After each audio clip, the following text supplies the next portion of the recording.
Here's 5 weight loss lessons that I learned from natural bodybuilding that you need to know if you're looking to lose weight.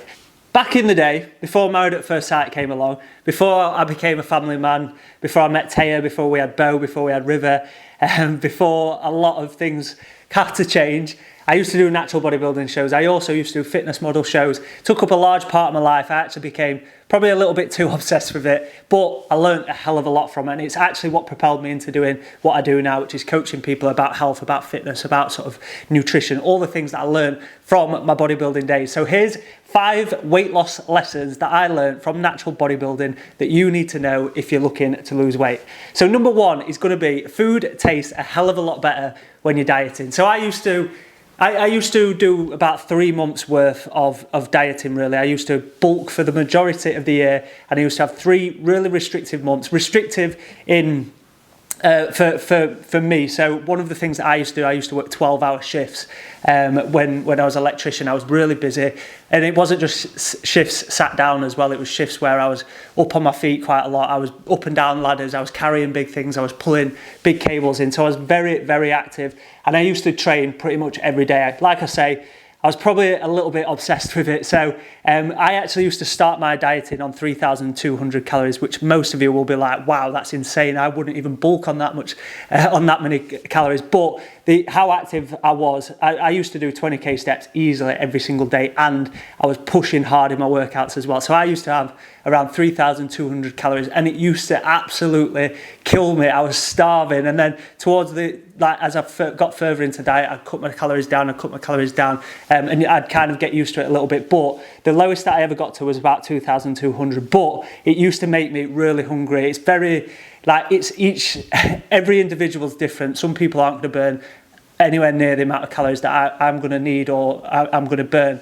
So when I used to diet, the food that I used to have, I used to look forward to it so much. I remember the taste of a coffee. It was absolutely incredible. There's something about when you're dieting, your taste buds massively change. I looked forward to my oats with a bit of protein powder. It used to taste like chocolate pudding. Like the things that I look forward to, which I think back on now, which I don't really look forward to food half as much as when I did when I was dieting. So although you do have to be a little bit more restrictive if you are trying to lose weight, and there's ways to do it without being too restrictive, but you do have to be a little bit more restrictive. The positive about it is you're actually going to enjoy your food a hell of a lot more. I remember like a week after I'd finished the show, I kind of went back into eating whatever I wanted. I was straight back on the bulk, so I kind of ate whatever I wanted. And about a week into it, I wasn't looking forward to my food anywhere near as much as I was looking forward to it when I was dieting. So like I say, although you might be restricting your food a little bit more, you'll enjoy your food a hell of a lot more, even if it's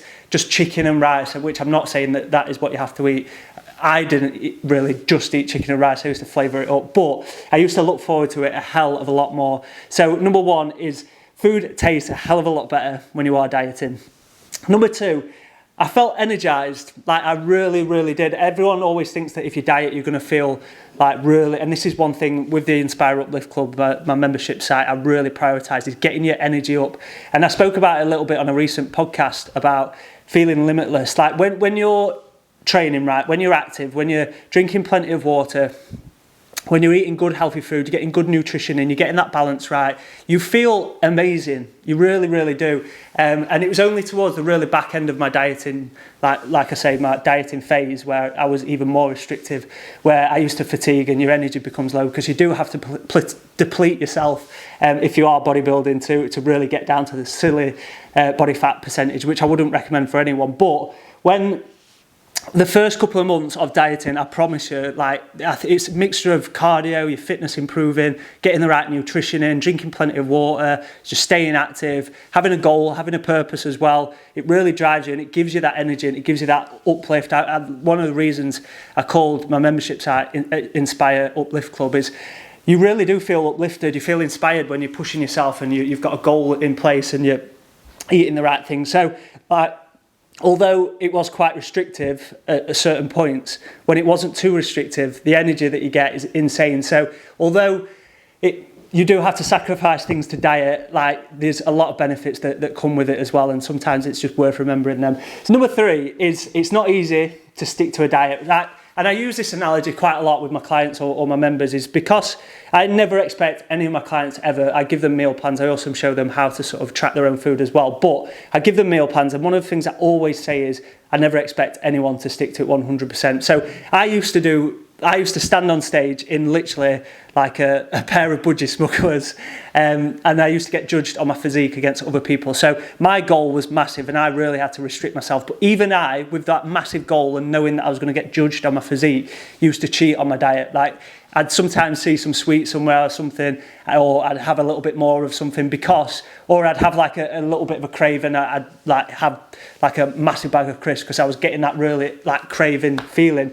And one of the reasons I sympathise with my clients a lot and sympathise with my members is if I've got such a big goal like that and like I'm going to get judged on my appearance, but I'm cheating on my diet, I don't expect a client who just wants to feel better about themselves and like start losing a few pounds to never cheat on sort of a meal plan. And I always say having the balance is massively key when you are dieting. So, and one of the things that I used to have one day. I don't suggest everyone does this because everyone's different, and like I say, everyone's metabolism and the amount of calories that they're going to burn is different. But I used to have one day where I'd try and eat normal throughout the day, and then on the evening I'd have a meal that I was craving, but then I'd also have like a bag of sweets, and that'd be sort of like my treat for the week, and it'd give me that mental reset for the next week. But like I say, it's not easy trying to stick to a meal plan, it's not easy trying to like make better choices. It's really not, and sometimes you've got to sympathise with yourself, although it is worth it. But having that balance, having that little bit of balance, and being able to enjoy a few drinks out here and there, which I'll come on to in a minute,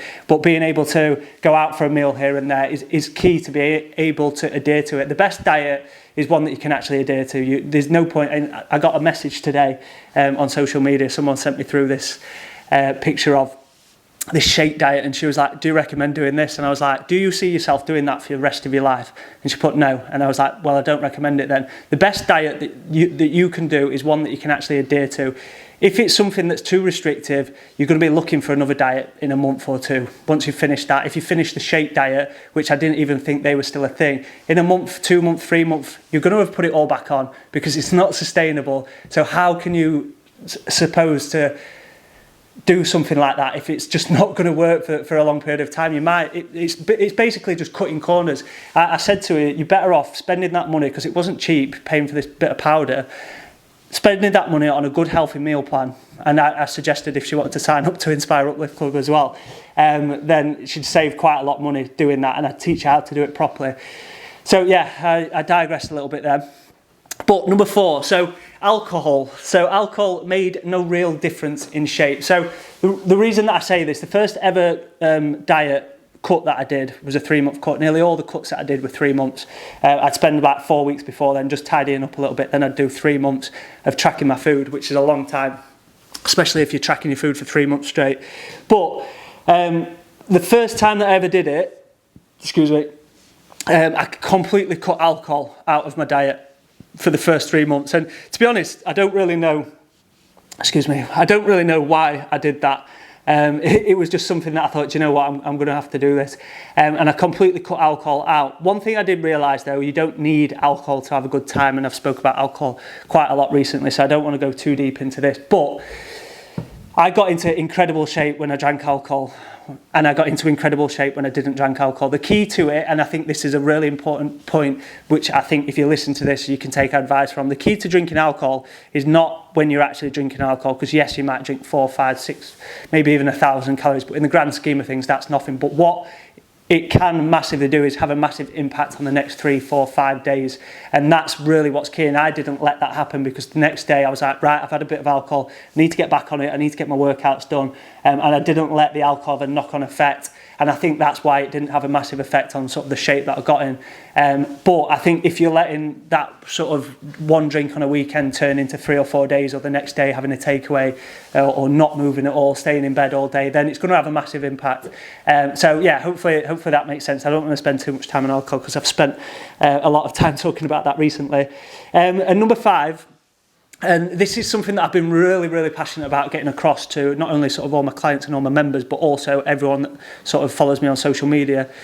Bo's just waking up as well. Hopefully she goes back to sleep. But the reason that I've put this in here, so a lot of people restrict themselves miles too much when they're dieting, they'll only be able to stick to it for maybe a week or so. But the reason that I kind of say this is, let's say someone restricts the calories to 1,200 calories for a week, but they can't stick to it. So after that, they go back to eating like maybe 2,800 calories or 3,000, 3,500, whatever it is that they eat when they're not dieting or they're not trying to watch what they eat. But say you like set 2,000 calories that you're going to eat over the course of 4 weeks. You're going to eat a hell of a lot less calories over the course of 4 weeks.